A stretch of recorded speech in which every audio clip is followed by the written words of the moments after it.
আল্লাহ নবী বলেছেন আফজালু যিকরি লা ইলাহা ইল্লাল্লাহ ওয়া আফজালু দুআ আলহামদুলিল্লাহ। সবচেয়ে উত্তম জিকির হচ্ছে লা ইলাহা ইল্লাল্লাহ। পুরো লা ইলাহা ইল্লাল্লাহ হতে হবে। লা ইলাহা চলবে না, ইল্লাল্লাহ চলবে না, আল্লাহ চলবে না, রু চলবে না। পৃথিবীতে কিয়ামত পর্যন্ত কেউ এরকম জিকির ছাড়া কেউ প্রমাণ করতে পারবে না। পুরো বলতে হবে লা ইলাহা ইল্লাল্লাহ। রাসূল সাল্লাল্লাহু আলাইহি ওয়াসাল্লাম বলেন লাকুল মাউতাকু, মানুষ মরে মরে জান যায় যায়, মরে মরে জান যায় যায়, তার পাশে পড়ো লা ইলাহা ইল্লাল্লাহ। কেন? মান কালা আখিরু কালামি লা ইলাহা ইল্লাল্লাহ ফাদাখাল জান্নাহ। মরার সময় যদি কারো মুখের কালেমা হয়ে যায় লা ইলাহা ইল্লাল্লাহ, তাহলে সে জান্নাতে চলে গেছে। কোরআন মাজিদ পড়ে তার উপকার করা যাবে না, সূরা ইয়াসিন পড়ে তার উপকার করা যাবে না, ভুল হিসাব। এই মর্মে রাসূল সাল্লাল্লাহু আলাইহি ওয়াসাল্লাম কিছু বলেননি। রাসূল সাল্লাল্লাহু আলাইহি ওয়াসাল্লাম বলেছেন কেউ যদি তার পাশে মুখে বলে লা ইলাহা ইল্লাল্লাহ, ওই লোকটাও যদি কোনো ফাঁকে বলে দেয় লা ইলাহা ইল্লাল্লাহ, তাহলে সে জান্নাতে চলে গেছে। আমি অনুবাদক, এই কথা মুহাম্মদ সাল্লাল্লাহু আলাইহি সাল্লাম বলেছেন, তা আপনাকে শোনালাম মাত্র। সম্মানিত দিনী ভাই বোন, সবচেয়ে উত্তম জিকির হচ্ছে লা ইলাহা ইল্লাল্লাহ, সবচেয়ে উত্তম দোয়া হচ্ছে আলহামদুলিল্লাহ। তিনি আলহামদুলিল্লাহ হয়তো বা বললেন, হাদিসে প্রমাণ হয় না। তিনি শুকরিয়া আদায়ের জন্য সিয়াম পালন করেন। আল্লাহ তুমি আমাকে বাঁচিয়ে দিলে আমি তোমার কি শুকরিয়া আদায় করি, আমি মুহররমের 10 তারিখে সিয়াম থাকলাম। আমরা ইহুদি খ্রিস্টান এই জন্যই তো মুহররমের 10 তারিখে সিয়াম পালন করি। তখন মুহাম্মদ সাল্লাল্লাহু আলাইহি ওয়াসাল্লাম বলেন, শোনো নাম আওলা আহাক্কু মিনকুম, মুসার সুন্নাত পালন করতে আমরা তোমাদের চেয়ে বেশি হক রাখি। মুসার সিয়াম রাখার সুন্নাত পালন করতে আমরা তোমাদের চেয়ে বেশি হক রাখি। ফাসামা ইয়াম আশুরা, মুহাম্মদ সাল্লাল্লাহু আলাইহি ওয়াসাল্লাম মুহররমের 10 তারিখে সিয়াম থাকলেন। ওয়া আমারা বিসিয়ামিহি, সঙ্গী সাথীকে মুহররমের 10 তারিখে সিয়াম পালন করতে বললেন। যেমন বললেন তেমন সাহাবীগণ একদল বলে উঠলেন, বলেন কি আল্লাহর রাসূল, বলেন কি হাজা ইয়াউম আযীম, ইহুদ আর নাসারা, এটা ইহুদি খ্রিস্টানদের বড় দিন, আর আপনি বলছেন দিন রাত তাদের বিরোধিতা করতে হবে, ইহুদিদের বিরোধিতা করতে হবে, খ্রিস্টানের বিরোধিতা করতে হবে, দিন রাত আপনার কথা ওদের বিরোধিতা করতে হবে। আমরা যদি মুহররমের 10 তারিখে সিয়াম থাকি, তাহলে তাদের সুন্নাত নিয়ম পালন ওদের করলাম, তো বিরোধিতা কোথায় করলাম? তখন আল্লাহ রাসূল বলছেন, আচ্ছা আচ্ছা আচ্ছা ঠিক আছে ঠিক আছে ঠিক আছে, শোনো লাইন বাকায়াত সানাতাল কামিলা, আমি যদি সামনে বছর বেঁচে থাকি লা সুমান্না তাসিয়া, তাহলে আমি মুহররমের 9 তারিখে সিয়াম থাকবো। 9 তারিখ হবে বিরোধিতা, 10 তারিখ হবে শুকরিয়া। বুঝাতে পারিনি মনে হয়? 9 তারিখ কি হবে? বিরোধিতা। 10 তারিখ কি হবে? শুকরিয়া। ভারত, বাংলাদেশ, পাকিস্তান, বাংলাদেশ এমন একটি জায়গা যার কোর্ট কাচারি, অফিস আদালত, শিক্ষা প্রতিষ্ঠান, ঘর বাড়ি সব ইহুদি খ্রিস্টানদের নীতিতে আছে। রাস্তাঘাট, চলাফেরা, ড্রাইভার, গাড়ি যা কিছু আছে সব ওদের নীতিতে। সম্মানিত দিনী ভাই বোন, রাসূল সাল্লাল্লাহু আলাইহি সাল্লাম বললেন, কেউ যদি মুহররমের 2 দিন সিয়াম থাকে অতীতের 1 বছরের পাপ ক্ষমা হবে।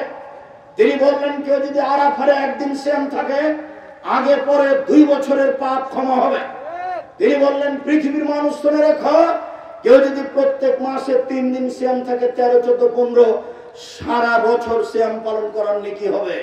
তিনি বলেন, মান সামা রমাজান সুমাত বাহু সিত্তান মিন সাওয়াল কানা কাসিয়ামি দাহরি কুল্লিহি, কেউ যদি রমজান মাসের সিয়াম থাকে আর শাওয়ালের যদি 6টা থাকে তাহলে সে সারা বছর সিয়াম পালনের নেকি পাবে। এক খেয়াল, এই ছেলে এইদিকে খেয়াল করে থাকো, কারো গায়ের উপরে হাত দিয়ে থাকবে না, 19-20 হয় না যেন। এক, মুহররমের 2 দিন সিয়াম থাকলে বিগত 1 বছরের পাপ ক্ষমা হবে। 2, আরাফার 1 দিন সিয়াম থাকলে আগে পরে 2 বছরের পাপ ক্ষমা হবে। 3, প্রতি মাসে 3 দিন সিয়াম থাকলে, প্রতি মাসে 3 দিন সিয়াম থাকলে সারা বছর সিয়াম পালনের নেকি হবে। 4, রমজানের সিয়ামের পরে যদি শাওয়ালের 6টা সিয়াম থাকে তাহলে সারা বছর সিয়াম পালনের নেকি হবে।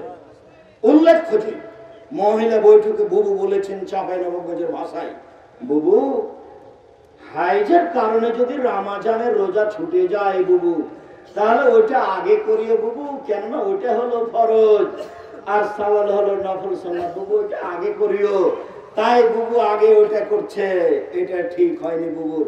হায়েজের কারণে যে রোজাগুলি ছুটে গেছে সিয়াম, এইগুলি করতে পাবে বাকি জীবন যেদিন পাবে। আয়েশা রাদিয়াল্লাহু তাআলা আনহা করতেন 10 মাস পরে, আবার যখন শাবান আসতো তখন। আয়েশা রাদিয়াল্লাহু তাআলা আনহার হায়েজের কারণে রমজানের রোজাগুলি ছুটে গেলে, সিয়ামগুলি ছুটে গেলে আয়েশা রাদিয়াল্লাহু তাআলা আনহা কখন করতেন? 10-11 মাস পরে আবার যখন শাবান মাস আসতো তখন। আর মহিলা বৈঠকে বুবু বলল যে বুবু ফরজটা আগে করো, নফলটা পরে। ভুল হিসাব, ফরজটা পরে হবে যখন ইচ্ছে।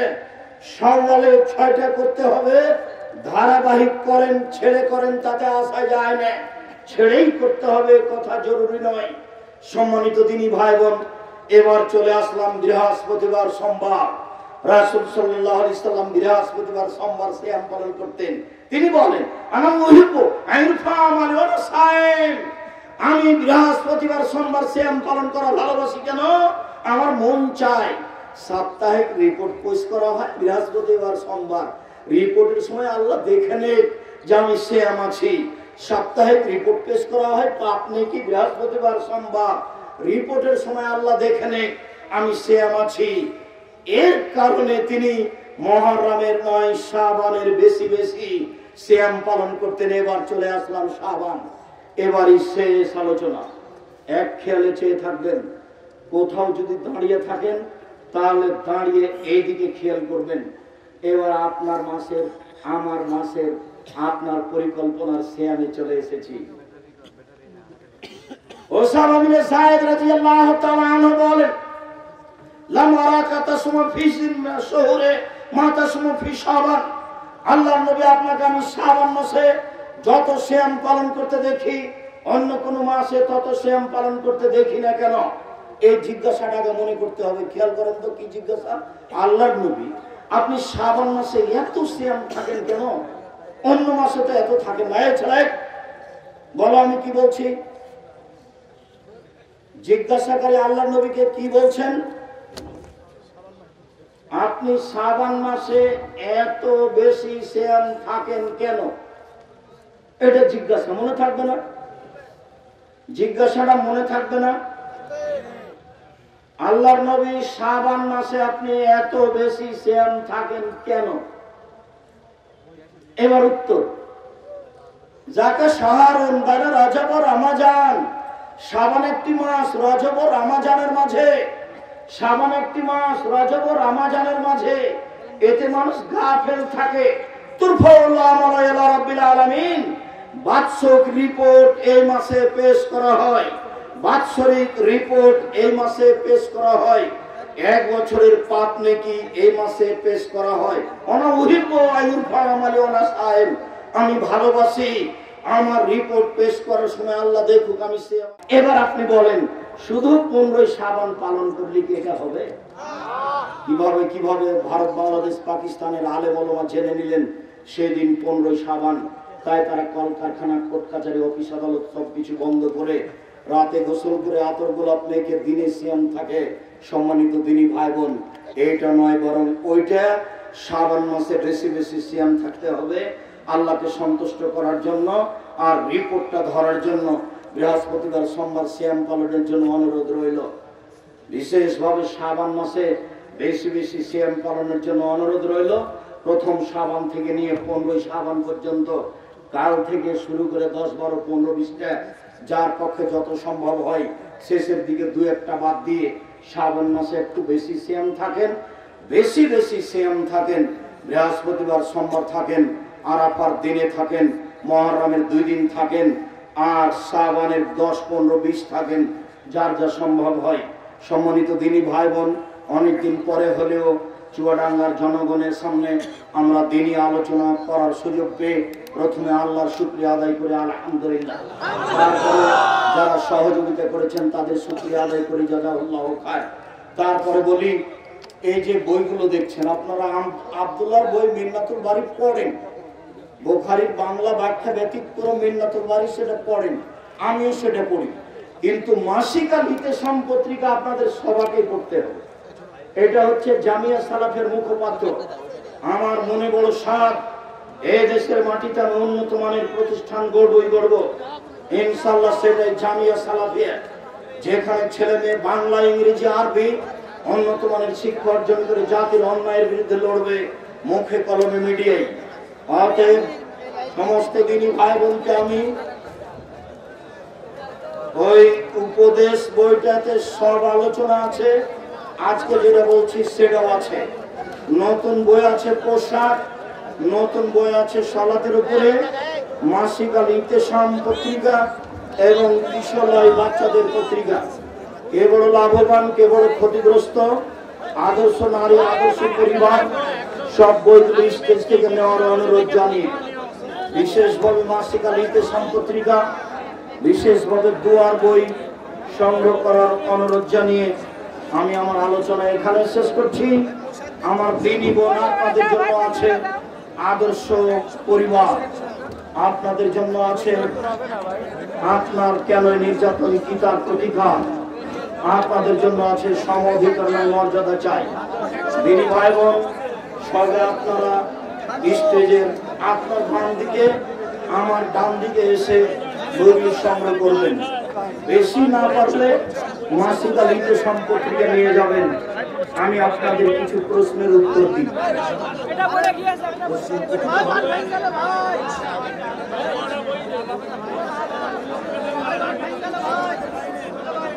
প্রশ্ন উত্তর হবে কিনা সেটা আপনারা ভালো বুঝেন।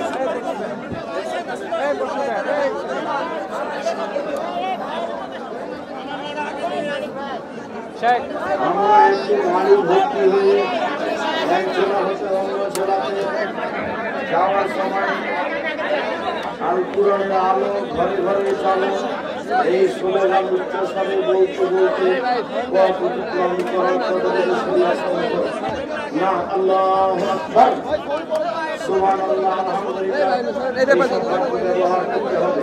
আল্লাহু আকবার এই শব্দ ব্যবহার করতে হবে, ওইটা নয়।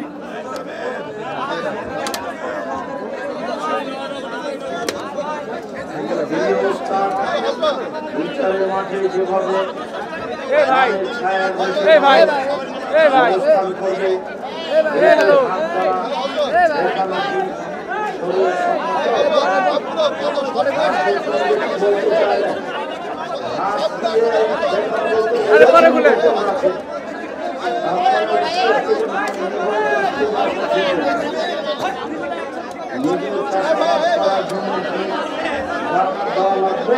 লাগবে আমাদের কোন দেশের কোন শরীয়ত বিরোধী রাষ্ট্রীয় আইনের ক্ষেত্রে বিক্ষোভ মিছিল আন্দোলন করা জায়েজ না।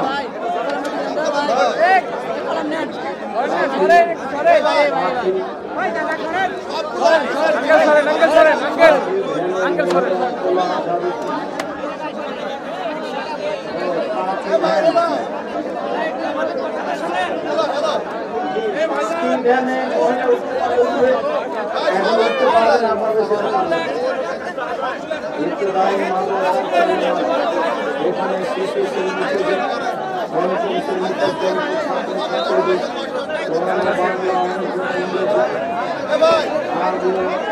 যাবতীয় শিক্ষা দেওয়া হয়। এই মাদ্রাসা বিরোধিতা তাদের পরিচয় কি?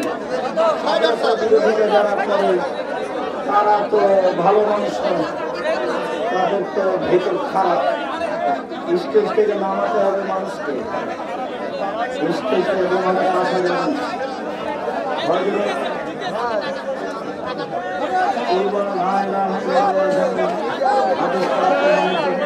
আল্লাহ। আপনার জিজ্ঞাসাটা মানে আল্লাহ নামে তো জিকির কোরআনে ওই আল্লাহ আল্লাহ শব্দটা যে হাদিসে এসেছে, ওই হাদিস যখন বাই হাতিতে এসেছে তখন ওই হাদিসটা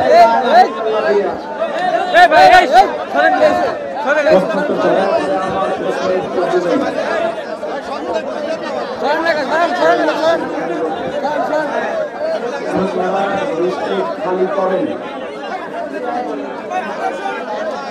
এরকম বলেন হারাম সম্পর্ক করে বিয়ে করলে পরে ইসলাম মেনে চলতে চায় কিন্তু কান্নাকাটি করে তওবা করে ক্ষমা চাইতে হবে। শুকরিয়া জাযাকুমুল্লাহ খায়র। উপস্থিত দিনী ভাই বোনকে আমরা বইগুলি সংগ্রহ করার অনুরোধ জানিয়ে বিশেষভাবে মিন্নাতুল বারী, বিশেষভাবে তাওজীহুল কোরআন, বিশেষভাবে সালাত নামাজের উপর বইটি, অন্যান্য বইগুলি সংগ্রহ করার অনুরোধ জানিয়ে আমার সংক্ষিপ্ত কথা এখানে শেষ করলাম। সুবহানাল্লাহি ওয়া বিহামদিহি, আশহাদু আল্লা ইলাহা ইল্লা আনতা, আস্তাগফিরুকা ওয়া আতুবু ইলাইক। আসসালামু আলাইকুম ওয়া রাহমাতুল্লাহ।